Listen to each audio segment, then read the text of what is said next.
الرجيم. السلام عليكم ورحمة الله وبركاته.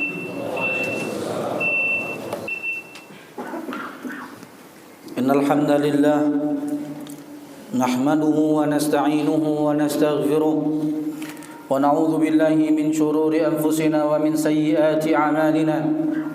من يهد الله فلا مضل له ومن يضلل فلا هادي له. أشهد أن لا إله إلا الله وحده لا شريك له وأشهد أن محمدا عبده ورسوله صلى الله عليه وعلى آله وأصحابه ومن تبعهم بإحسان إلى يوم الدين وسلم تسليما كثيرا. يا أيها الذين آمنوا اتقوا الله حق تقاته ولا تموتن إلا وأنتم مسلمون. يا أيها الذين آمنوا اتقوا الله وقولوا قولا سديدا يصلح لكم أعمالكم ويغفر لكم ذنوبكم وما يطع الله ورسوله فقد فاز فوزا عظيما. أما بعد فإن أصدق الحديث كتاب الله وخير الهدى هدى نبينا محمد صلى الله عليه وسلم وشر الأمور محدثاتها فإن كل محدثة في الدين بدعة وكل بدعة ضلالة. Ma'asyiral muslimin, sedang jamaah Jumat rahimakumullah. Alhamdulillah, memanjatkan puja dan puji syukur kita kepada Allah Subhanahu wa taala yang memberikan kepada kita umur dan kesempatan untuk bertemu di bulan Ramadan, bulan yang penuh dengan kemuliaan, bulan yang penuh dengan ampunan, bulan yang penuh dengan rahmat, bulan yang penuh dengan keberkahan, yang mana pada setiap malamnya Allah membebaskan orang-orang daripada nerakanya bagi siapa yang Dia kehendaki. Maka sudah sepantasnya kita bersyukur dan memuji Allah Subhanahu wa taala dengan banyak melakukan amal-amal ketaatan kepada Allah Subhanahu wa taala. Karena sungguh merugilah orang-orang yang mendapati Ramadan, namun Ramadan berlalu begitu saja pada dirinya, sama seperti bulan-bulan yang lainnya. Maka hendaknya kita sama-sama bersyukur, wahai saudaraku, betapa besarnya nikmat yang Allah berikan kepada kita untuk bertemu dengan bulan yang mulia ini. Saudaraku rahimakumullah, pada kesempatan yang singkat ini khatib ingin menyebutkan mengenai uzur-uzur yang membolehkan seseorang tidak berpuasa. Allah Subhanahu wa taala berfirman, ayyaman ma'dudat faman kana minkum maridan aw ala safarin fa'iddatun min ayyamin ukhar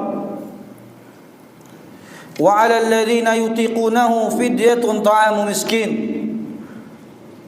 Kata Allah Subhanahu wa taala, puasa itu adalah hari-hari yang tertentu. Faman kana minkum maridan, maka barang siapa di antara kalian yang sakit, au ala safarin, atau sedang safar, fa'iddatun min ayyamin ukhar, maka hendaklah dia menggantinya pada hari-hari yang lain.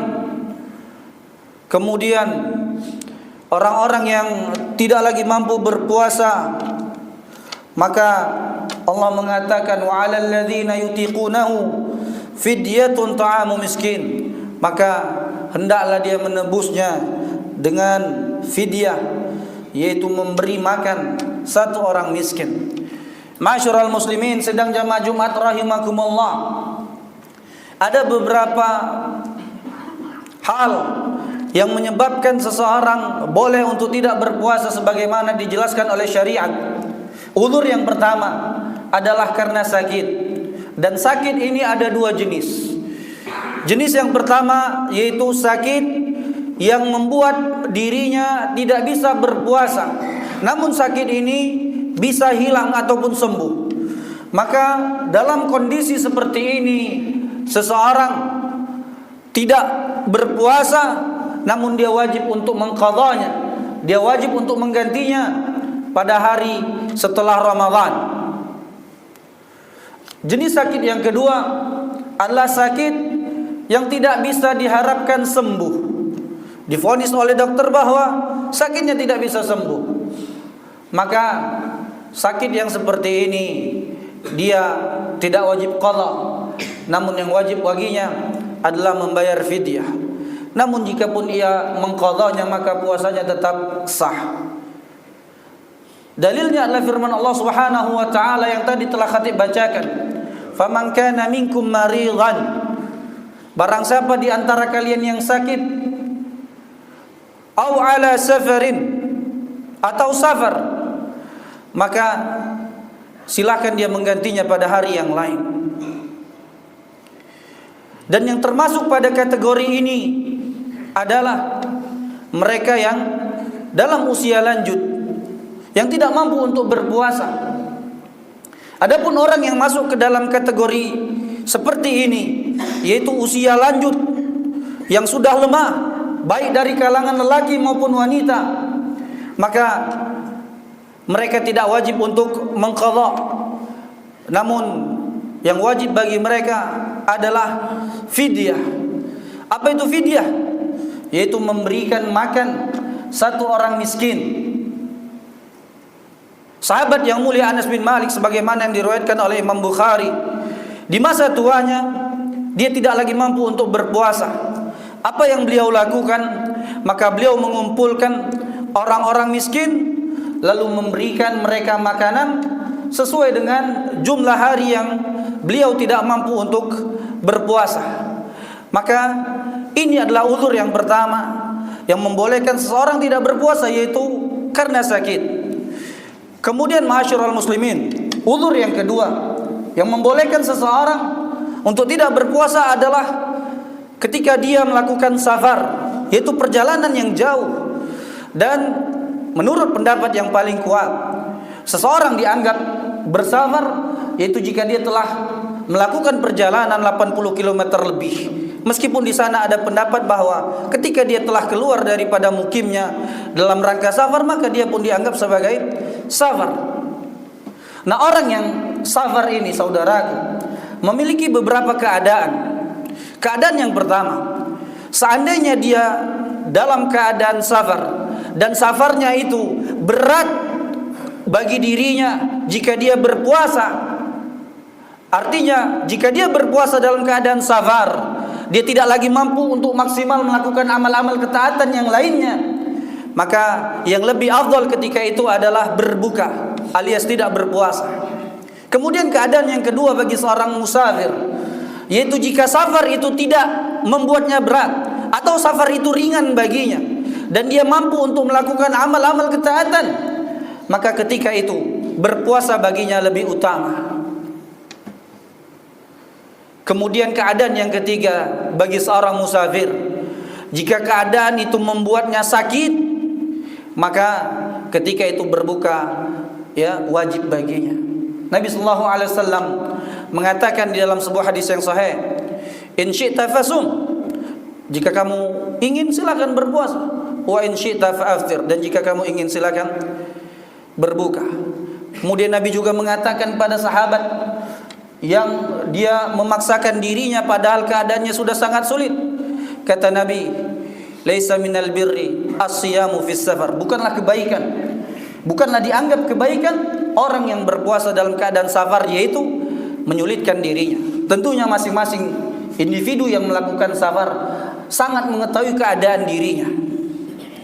Dalilnya sama seperti yang tadi khatib bacakan. Kemudian udzur selanjutnya yang membolehkan seseorang tidak berpuasa adalah karena hamil dan menyusui. Dan ini bagi wanita. Wanita yang hamil dan menyusui, maka boleh bagi mereka untuk tidak berpuasa. Dan para ulama memiliki beberapa pendapat terhadap apakah mereka harus mengganti atau mereka harus membayar fidyah atau sekaligus keduanya. Maka dalam hal ini ada 3 pendapat. Pendapat yang pertama, yaitu pendapat daripada sahabat Ibnu Abbas dan diikuti oleh Ibnu Umar serta Said bin Jubair, tabi'in yang mulia, yaitu cukup bagi dia fidyah, memberi makan satu orang miskin sesuai dengan jumlah hari yang dia tinggalkan, dan tidak wajib baginya qadha.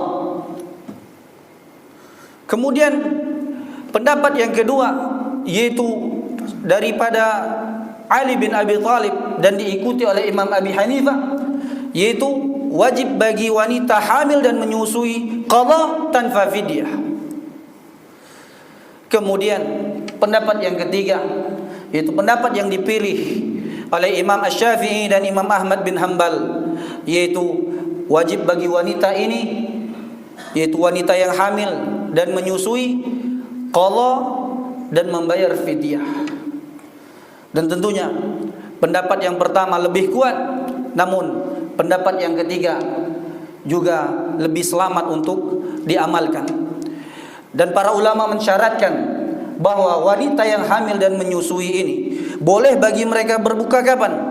Ketika mereka khawatir terhadap diri dan kandungannya. Fa'tabiru ya ulil absar la'allakum turhamun.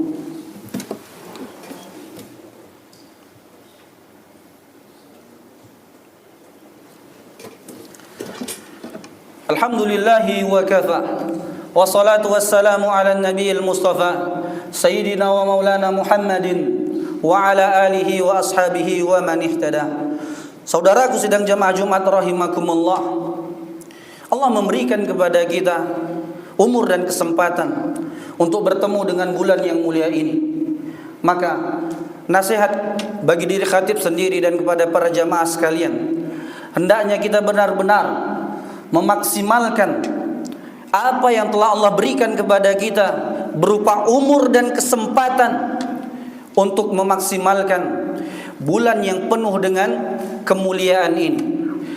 Karena kita tidak tahu apakah kita akan bertemu dengan Ramadan yang selanjutnya, atau bisa jadi Ramadan ini adalah Ramadan terakhir bagi kita. Kita melihat tahun lalu ada teman kita, ada saudara kita yang masih bersama kita, bercanda bersama, tertawa bersama, berjalan bersama, namun mereka telah dipanggil oleh Allah Subhanahu wa ta'ala. Maka oleh karena itu saudara, manfaatkanlah momen di bulan yang mulia ini untuk kita menambah amal ketaatan kita. Karena al-hasanah bi asyri amsalihha, di bulan yang mulia ini satu kebaikan akan dibalas dengan 10 kali lipat, bahkan lebih. Semoga Allah Subhanahu wa ta'ala menjadikan kita hamba-hambanya yang senantiasa berpuasa dengan iman dan mengharapkan pahala di sisinya. Dan kita juga berdoa dan berharap kepada Allah agar kiranya Allah menjadikan kita hamba-hambanya yang senantiasa mengerjakan salat malam dengan penuh keimanan dan juga ihtisab. Innallaha wa malaikatahu yusholluna 'alan nabi ya ayyuhalladzina amanu shallu 'alaihi wa sallimu taslima. Allahumma shalli 'ala Muhammad wa 'ala ali Muhammad kama shallaita 'ala Ibrahim wa 'ala ali Ibrahim fil 'alamin innaka Hamidum Majid. Allahumma ighfir lil muslimin wal muslimat wal mu'minina wal mu'minat الأحياء منهم والأموات إنك سميع قريب مجيب الدعوات ويا قاضي الحاجات ربنا اغفر لنا ولإخواننا الذين سبقونا بالإيمان ولا تجعل في قلوبنا غلا للذين آمنوا ربنا إنك رؤوف رحيم ربنا هب لنا من أزواجنا وذريتنا قرة أعين واجعلنا للمتقين إماما اللهم أصلح ولي أمرنا اللهم أصلح ولي أمرنا ووفق ولاة أمور المسلمين في كل مكان اللهم وفقهم لما تحب وترضى اللهم اجعلنا ممن صام رمضان إيمانا واحتسابا اللهم اجعلنا ممن قام رمضان إيمانا واحتسابا ربنا تقبل منا إنك أنت السميع العليم وتب علينا إنك أنت التواب الرحيم ربنا آتنا في الدنيا حسنة وفي الآخرة حسنة وقنا عذاب النار والحمد لله رب العالمين قوموا إلى صلاتكم يرحمكم الله